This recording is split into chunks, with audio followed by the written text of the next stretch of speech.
제가 오늘 발표할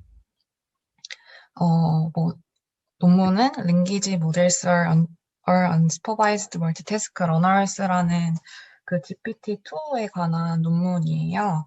그러니까 제가 이 논문을 하게 된 이유는 처음에는 이제 GPT-3 최근 모델을 하고 싶었었는데 이제 분량을 보다 보니까 너무 많아서 그럼 GPT-2를 그래도 최근인 GPT-2를 먼저 해보자라고 해서 시작을 했었는데 이제 논문을 읽다 보니까 이게 아무래도 두 번째 그런 모델이다 보니까 모델 자체에 대한 설명이 없어서 그 모델 부분에서는 GPT-1에서 소개된 내용을 조금 추가를 했습니다. 그래서 이제 GPT 모델에 관한 논문에서 이제 처음에 얘기를 했던 거는 이제 네로 익스퍼트랑 이제 컴피턴트 제너럴리스트라는 비유를 사용을 하더라고요. 이제 그런 특정한 과제에 특화된 그런 모델이냐 아니면은 어, 일, 그런 일반적인 성능이 좋은 어디에도 잘하는 일반적인 모델이냐라는 얘기를 했었는데 그렇게 특정한 과제에 그런 특화된 모델 같은 경우에는 이제 학습하는 데이터의 분포나 그런 과제의 구체적인 내용에 대해서 굉장히 민감하기 때문에 이 논문에서는 그런 컴피텐트 제너럴리스트 일반적인 어떤 과제에 대해서도 성능이 좋은 모델을 만들겠다라고 얘기를 했고요. 그래서 이제 어떤 NLP 과제에 넣을 때에도 어떤 파라미터나 그런 구조적인 그런 변경을 하지 않는 거를 이제 제로샷 세팅이라고 하는데 그렇게 변경하지 않고도 어떤 모델에서도 어떤 과제에서도 좋은 성능을 낼 수 있는 그런 모델을 만들겠다라고 얘기를 했습니다. 그리고 저희 초반 스터디에서 아마 랭귀지 모델에서 다뤘었던 것 같은데, 이거 GPT-2 모델에서는 그 프리트레이닝 과정과 그리고 그 파인 튜닝 과정의 일부에서 랭귀지 모델을 사용을 했어요. 네, 그래서 랭귀지 모델 같은 경우에는 잘 아시겠지만, 이제 1부터 뭐 n분의 1까지 시퀀스가 주어졌을 때, 그 n번째 시퀀스에 대한 확률을 구해서 가장 높은 확률이 나올 그 n번째 시퀀스를 예측을 하는 건데, 이제 저희가 보통 봤던 그런 구체적인 과제가 있는 경우에는 보통 이제 인풋이 주어졌을 때 아웃풋에 대한 그래서 그 아웃풋, 기본 인풋에 대한 확률 뭐 이런 식으로 표시를 하잖아요. 근데 저희가 다룰 이제 GPT 모델에서는 이제 어떤 태스크에 대해서도 적용할 수 있는 모델이기 때문에 그렇게 아웃풋, 기본 인풋뿐만 아니라 뒤에 태스크에 관한 내용까지 추가를 해서 표현을 한다고 얘기를 합니다. 그래서 예를 들어서 이제 저희가 많이 봤던 영어를 프랑스어로 그 번역, 네, 번역하는 과제에서는 이제 과제로 translate French, 그리고 input인 English text, French text 이런 식으로 표현을 하고, 그리고 그 QA 과제에서는 이제 태스크인 answer the question, 그리고 input인 document question, 그리고 태스크인 output인 answer 이런 식으로 표시를 한다고 합니다.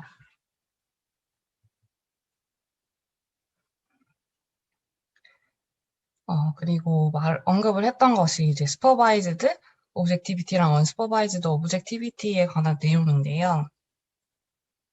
이제 결국에는 저희는 보통 이제 supervised objectivity에 관해 익숙하잖아요. 근데 결국 비지도 학습의 그런 목적 함수를 생각할 때도 결국 그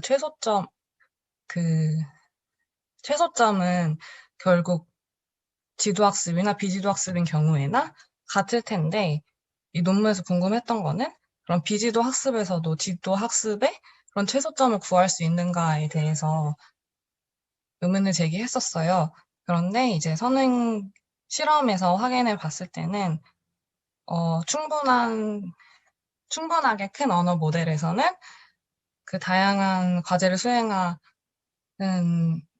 학습에서 그것이 가능하지만, 그렇지만, 지도 학습 슈퍼바이즈 러닝에서보다는 속도가 훨씬 느릴 수 있다는 것을 확인을 했다고 합니다. 그리고 이 논문에서 이제 사용했던 데이터가 이제 여기서 직접 생성을 한 데이터인데요. 데이터를 생성하면서 중요하게 생각했던 두 가지가 있는데, 첫 번째는 그 데이터의 퀄리티예요. 그래서 여기서는 이제 꼭 사람에 의해서 이제 필터링된 그런 웹페이지의 텍스트들만 스크래핑을 했고, 두 번째로는 위키피디아를 제거를 했는데, 왜냐하면 위키피디아 같은 경우에는 이제 많은 자료에서 참고하기도 하고, 많은 자료를 참고하기도 하잖아요. 그렇기 때문에 트레이닝 데이터와 그런 테스트 데이터 간의 데이터가 오버래핑 될 수 있기 때문에 그런 중복성을 고려해서 위키피디아 자료 내용을 삭제했다고 합니다.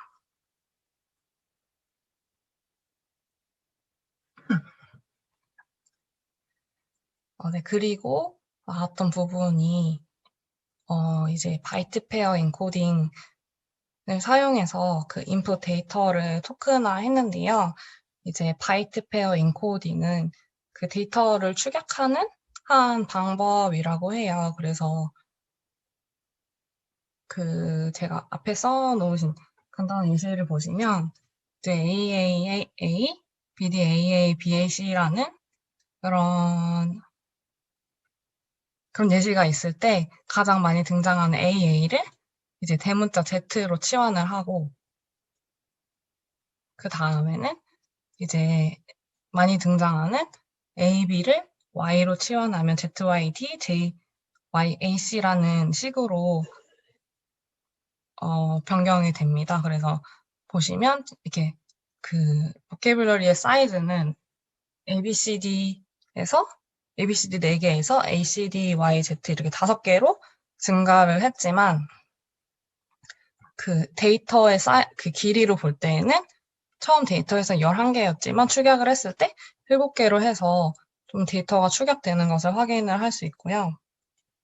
그래서 그런 바이트 페어 인코딩을 다시 정리해서 말씀을 드리면 이제 자주 등장하는 이제 문자열을 그 문자열을 어휘 사전에 추가를 하고 이렇게 치환을 해줘요. 그런데 여기서는 이제 내가 어느 정도 어디까지 어휘 사전을 구축하겠다는 수를 지정할 수 있어서 그 수가 될 때까지 어휘 집합을 구축을 하고 그래서 그 부분이 포함되어 있는 부분까지 분절을 해서 분리를 해서 토큰을 생성을 합니다. 그래서 이 논문, 그 GPT 논문에서는 이런 BP 방식을 통해서 인풋 데이터를 토큰화를 했습니다.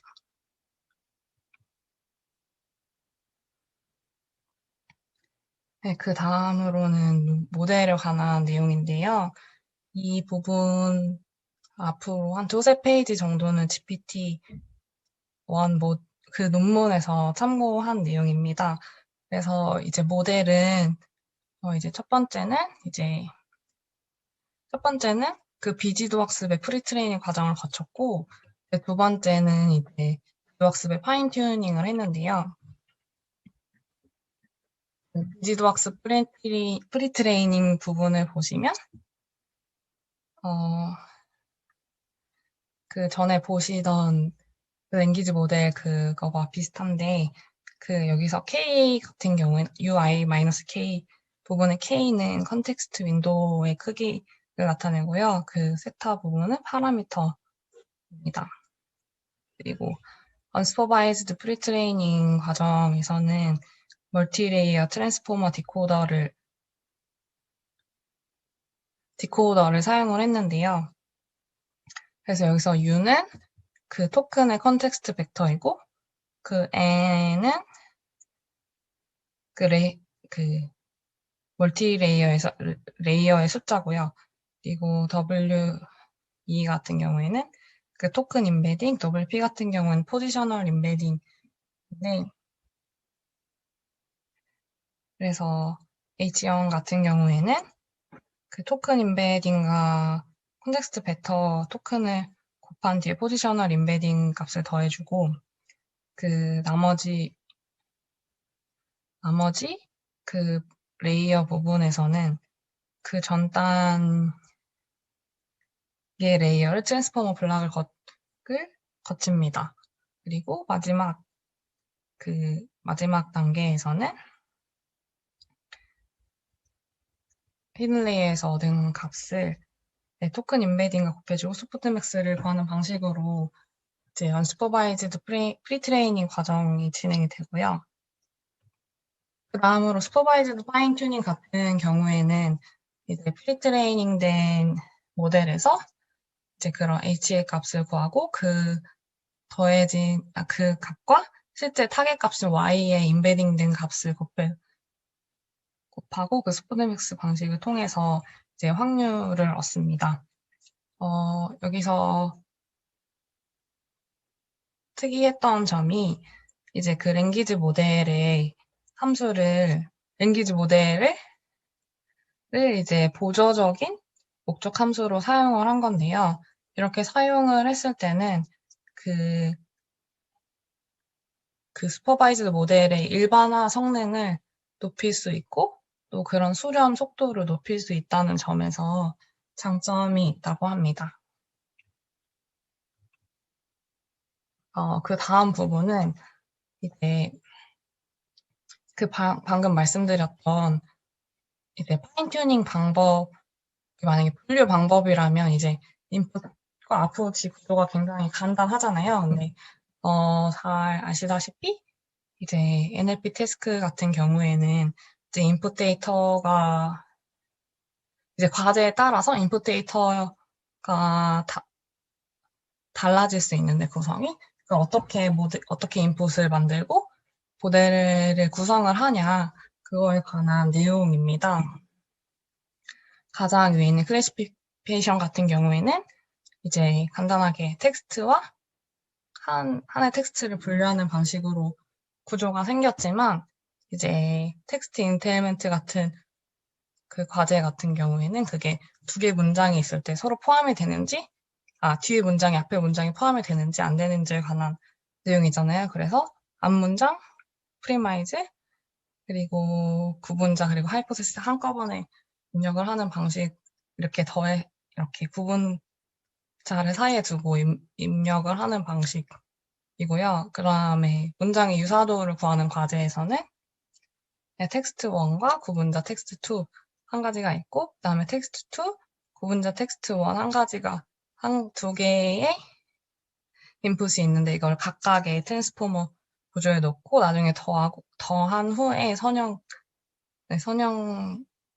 모델에 집어넣습니다. 그다음에 이제 여러 개 보기 중에 고르는 과제 같은 경우에는 그 n개의 그 하나의 컨텍스트에 n개의 앤서가 있을 때 그 n개만큼의 쌍을 만들고 이제 각각의 트랜스포머와 이제 각각의 리니어를 구해서 이제 가장 확률이 높은 이제 답을 구하는 식으로 이제 입력 데이터와 모델 구조를 설명한다고 설명을 했습니다. 그리고 이 부분은 GPT-1 모델과 GPT-2 모델에서 어떤 점이 달라졌는지에 대한 내용인데요. 이제 크게 세 가지로 봤는데, 이제 첫 번째는 레이어 노멀리제이션이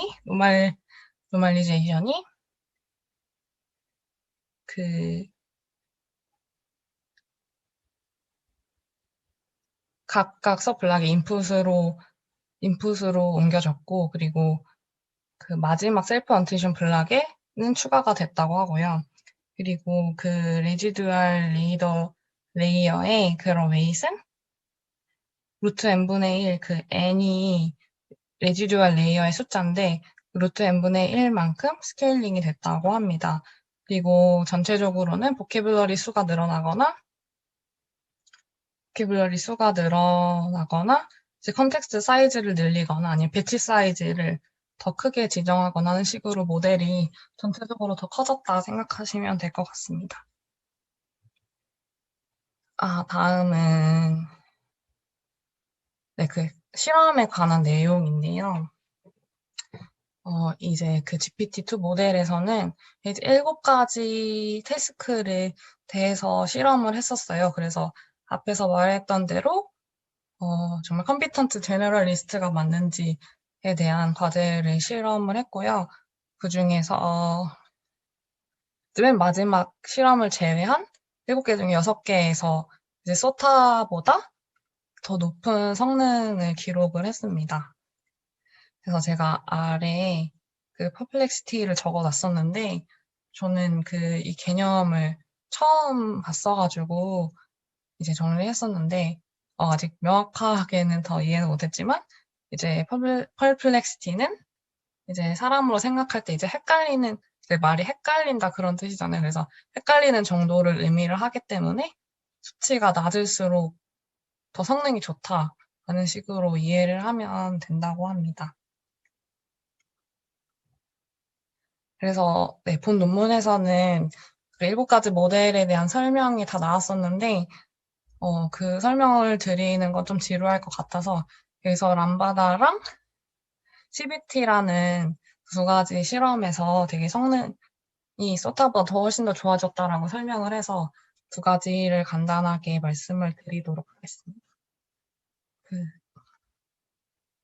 앞에서 말씀드렸던 CBT는 이제 Children's Book Test라는 건데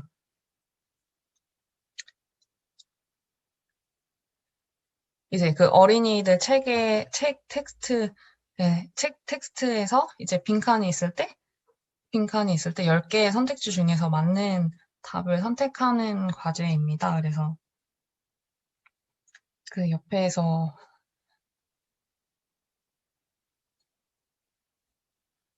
이제 그 과제 안에서도 이게 그 추론하는 단어가 뭐 일반적인 명사냐 아니면 그 이름 객체냐에 따라서 또 과제가 좀 세분화되기도 하는데 거기서 보시면 이제 그 아래에 이제 회색 점선이 소타인데 소타보다 성능이 높아진 것을 보실 수 있습니다. 그 아래에 그 그래프 아래쪽에 보시면 그 117M, 345M 이렇게 표시된 부분이 이제 모델 사이즈에 관한 부분인데요. 첫 번째 이제 117M 같은 경우에는 이게 그 버트랑 비슷한 사이즈이고요. 그리고 345M 같은 경우에는 그 GPT-1과 유사한 사이즈라고 이해를 하시면 좋을 것 같습니다.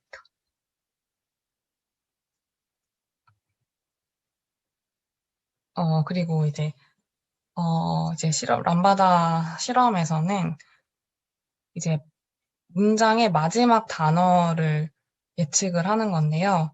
이제 적어도 50개 정도의 토큰 컨텍스트를 보고 예측을 하는 건데,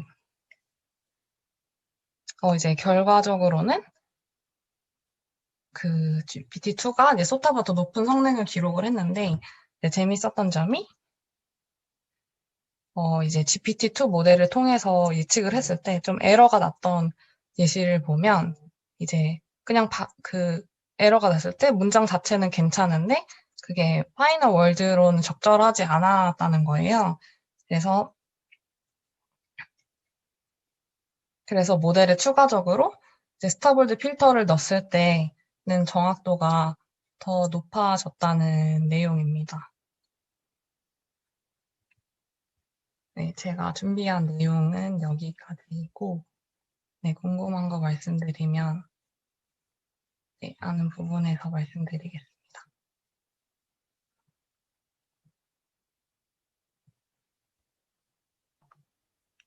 네, 수고하셨습니다. 네, 감사합니다. 네. 질문 있는데, 네. 좀 앞쪽에 그 네. 인풋으로 태스크를 같이 넣어준다는 부분이. 혹시 이 부분인가요? 아니요, 더 앞일걸요.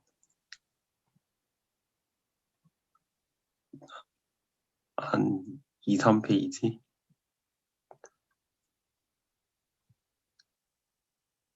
네네. 다음 페이지인가? 아, 네, 여기요. 네. 그러니까 네네. 저는 이거를 살짝 이해를 못했거든요. 이게 막 실제로 이렇게 인풋을 한다는 것보다는 이렇게 표기를 한다 그런 의미인 것 같아요. 그런 어, 질문이신가요? 그러니까,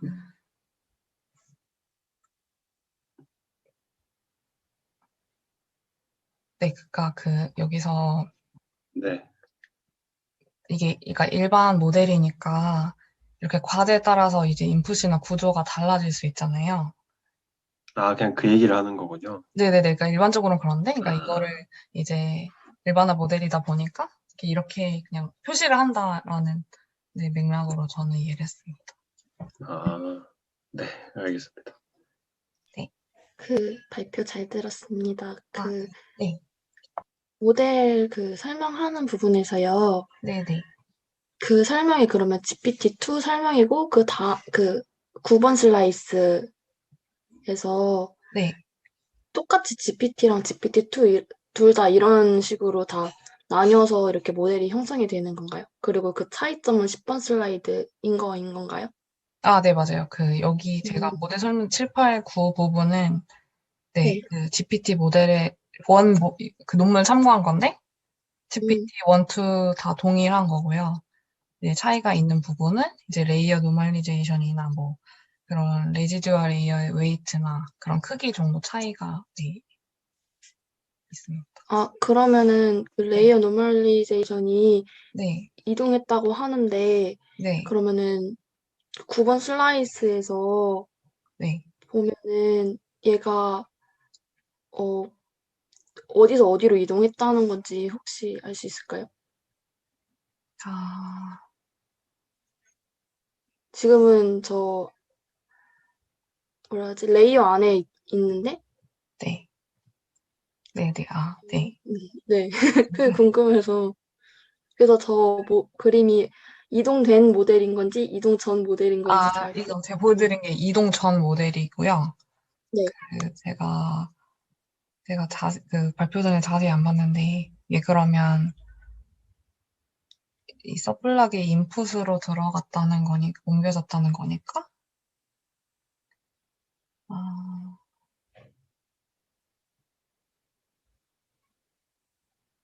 좀 더,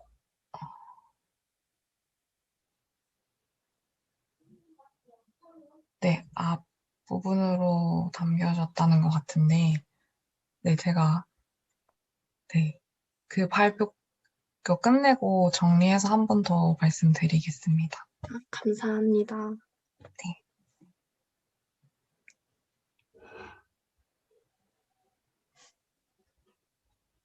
전 질문이 이제 없습니다. 그리고 네. 이 전 슬라이드 한 번만 네. 보여주시겠어요? 여기인가요? 여기서도 네. 그 랭귀지 모델이 보조적인 어떤 목적 함수로 쓰였다라는 얘기도 이해를 못했는데, 네, 네. 이거 다시 한 번만 설명해 주세요. 이게, 제가,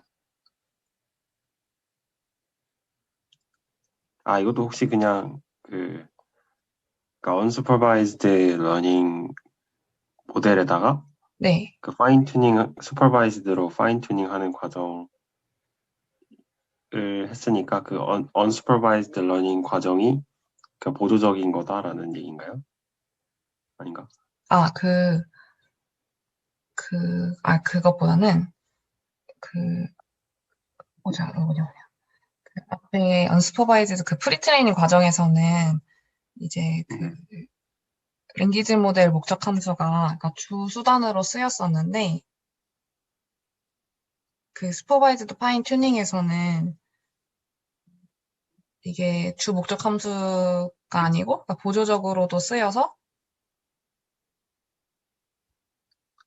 그럼 파인 튜닝 과정에서도 네. 그 unsupervised learning objective를 같이 고려해서 학습하는 건가요? 그래서 그런가?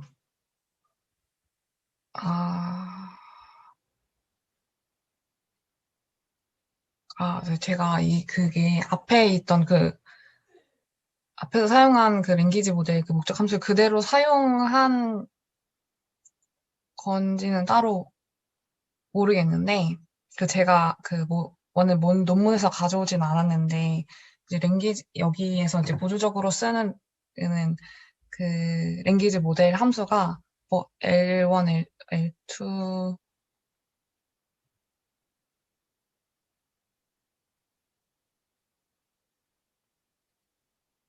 혹시 지금 페이지에 바뀐 게 공유가 되시나요? 네네, 보여요. 네. 그래서 이런 식의 목적 함수를 이제 보조적인 수단으로 활용한다고 하더라고요. 네. 그러니까 그러니까 여기 슈퍼바이 파인 튜닝에서 쓰는 거는 이제, 이거 아니다. 아,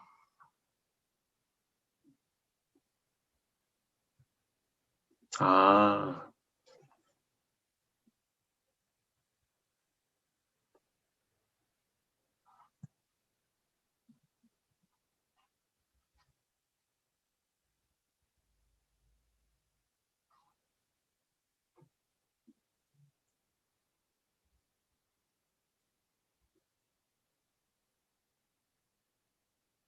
네, 뭐, 네. 이거 보니까 대충 이해는 되네요. 그러니까, 그 Y를 그냥 마지막 단어라고 생각하고, 그걸 한 번 더 학습시키는 것 같네요. 네. 네. 랭귀지 모델이라고 생각하고, 저는 약간 되게 굳이 필요한가 싶긴 한데, 뭐, 결과가 좋으니까 썼겠죠.